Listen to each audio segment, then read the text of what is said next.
players from the Chinese consulate, Nigerian industries, trade associations, tech firms, and academic institutions, all focused on boosting trade, innovation, and education. TVC News senior business correspondent Ifunaya Eze reports. Working on vocational education and Chinese language training. A major highlight was the first ever presentation in Africa of the Zhongguancun Science Parks and Info Valley's investment ecosystem, opening doors for collaboration. China has remained Africa's largest trade partner for the last 16 years.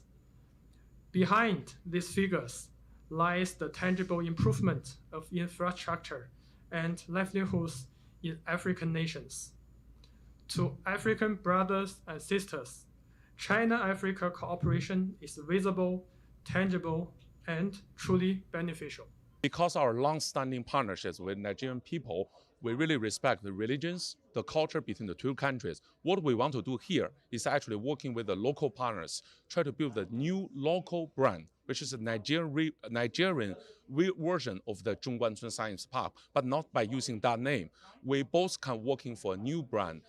The importance of creating a trade balance between both countries in order to drive real economic impact was underscored. China remains our major trading partner. When you say partner, when partnership is not balanced, that shows that partnership may not last. Nigeria needs to see what is in it for us. How do we get our people trained? How do we get our skill up? How can we now use this thing to feed our people within? In terms of agriculture, how do we use this one to construct more roads for our people? How do you use this one to get more electricity in terms of renewable? Beyond business, the partnership is expected to improve food security, expand green energy access, and accelerate industrialization. Ifunanya Eze, TVC News, Lagos. A non-governmental organization, Save the Consumers, has condemned the 21% subscription price hike by MultiChoice Nigeria on its DSTV and Gold TV services across the country, which took effect March 1st, 2025. The executive director, Save the Consumer, Dr. Aliu Las, in a statement in Abuja, said the move is in contrast to the company's decision to reduce prices by 38% and enhance value for its South African subscribers during the same period. He said the action is not only insensitive and exploitative, but also discriminatory, coming less than 1 year after the company's May 2024 price hike in Nigeria. The director therefore called for immediate reversal of the price hike, while compensation be paid to subscribers affected by repeated unjustified price increases and service deficiencies, while also calling for full compliance with the directive of the Federal Competition and Consumer Protection Commission, which had asked the company to halt any price increase. Recall that MultiChoice Nigeria had cited inflation and rising cost of operations in Nigeria for a similar subscription price increase in May 2024. Save the Consumer is a consumer protection group committed to championing and defending consumer rights. Meanwhile, the stock market closed business in a positive territory as investors picked up cheap securities. Effiong Gekop reports on markets. The stock market showed strength in trade sectors as prices kicked in the positive direction. It followed renewed interest that investors showed on stock trading.